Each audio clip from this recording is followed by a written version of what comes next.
In the 12th annual running of the Cowboy Classic, they go green in the Nutrien Ag Solutions starting zone with Garrett Alberson and Jonathan Davenport in the front row. The Snowco 58 gets the jump into one.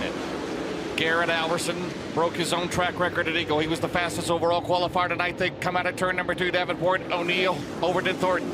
But Garrett Alberson of New Mexico hot shoe. He'll lead lap number 1 here tonight. Garrett Alberson, you talked about it, James, looking for his first Lucas Oil Late Model Dirt Series win of the year. Looking solid out front, just a lap into this one.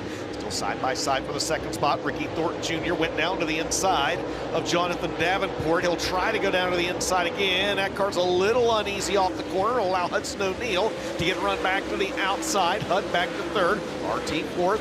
Brandon Overton right now rounds out the top 5, and Garrett Alberson walking away early in this one. In the halfway leader, he'll get $100 Hellraiser Jacks, who will be the Hooker Trucking Hard Charger. O'Neill's got it 4 out of the 6 last races in there. Down is Brandon Overton. He lost a drive shaft in hot laps, and he's got problems here tonight in the Heartbeat Hot Sauce 76. They fire in the Nutrien Ag Solutions restart zone.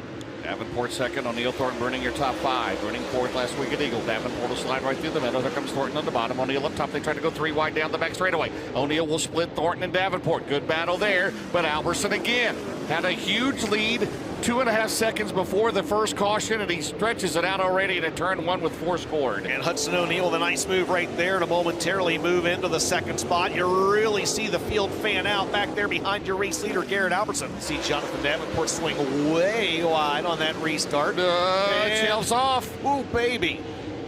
Here comes the Golden Beard. Through the middle, they are picking. Second on back is a hornet's nest. Thornton throws it in on Davenport. Crossover by JD. At the line, half a car length Thornton. Alberson, 1.4. Going through turns 1 and 2. Now coming down the front straightaway, you really see how much they fan out in the corners. Now Bruning going to go down to the inside, and he just assaulted the Ute tire with the left front of that race car. He's in trouble. He is in trouble. Can't turn the wheel, and he is going. He's still going, but he's going to lose about 3 spots. Man, Tyler Bruning battling for third, and he is off the pace, and he is out of this one, and Pierce almost got into him. Wow. Will he make it back to the pit area? No. Garrett Alberson, your leader in the Nutrien Ag Solutions start zone. 4 cautions. He has been unchallenged still in this race. Thornton and O'Neill, and they slide out at 2. Alberson still has the advantage. Battle behind them. Moran fourth. Here comes Davenport, Pierce, and Shepard.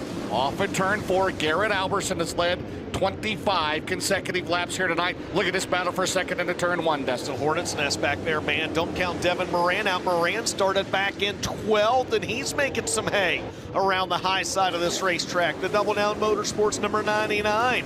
James up high, Ricky Thornton Jr. up high, Hudson O'Neill down low, all behind your race leader, Garrett Alberson, 19 to go. Remember, Moran had a good car Saturday night. He was tracking down Thornton there. That was exactly the way it looked at Eagle, and then a caution flag, and then it was all Thornton the rest of the race. It's been all Alberson tonight. Alberson still on the top, Hudson O'Neill kind of married to the middle. Here comes that SSI Motorsports number 71. He'll look down to the inside, side by side for the lead down the back straightaway. Alberson inches back ahead behind them. Devin Moran goes to third. We got to double it up for you at home. 2 by 2 to the front through the top 6, half a car length. Alberson, 0.083 seconds. Will we have a new leader? O'Neill will slide up the track, and he's going to leave Alberson room. Garrett to the outside. 12 to go. A dozen out at turn 4. Will we have a new leader the first time in the race? It is Hudson O'Neill. Hudson O'Neill officially going to be your leader on lap number 33. James, just 12 laps to go. Devin Moran going to try that top side track, not taking rubber. James, lap times are not picking up at all. As a matter of fact, they're in the upper 17.7 bracket, or 17-second brackets. O'Neill slips high, coming off corner number 2, trying to work around Clay Stuckey. Here comes Alberson. Here comes Moran on the high side. 3 laps to go at Wheatland. And Moran still married to the top. Remember, it shelves off up there. He gets a good run out of 2 down the back straightaway. 3 to go. It's 5/10 a second. O'Neill still cannot clear Clayton Stuckey. Here comes Alberson. Moran through the middle. Off at turn 4. 2 laps to go to win the Cowboy Classic. Who's it going to be? Hudson O'Neal just put a couple tenths between himself and Garrett Alberson, but Devin Moran trying to spoil the party. Moran from 12th to the inside of Alberson. They're both racing hard for second. James, this is the Barron's Performance, 1 to go. And here comes 20 RT. Final lap. O'Neal 1.1 seconds, battle for second. Moran and Alberson go side by side. Moran's going to gain the advantage. Thornton is right there. O'Neal off turn 4, took the lead back on lap 33. Looking for his first Lucas Oil Late Model Dirt Series win of the year. He takes the twin checkers. Second spot's going to go to Devin Moran, Garrett Alberson third, and Ricky Thornton Jr. fourth.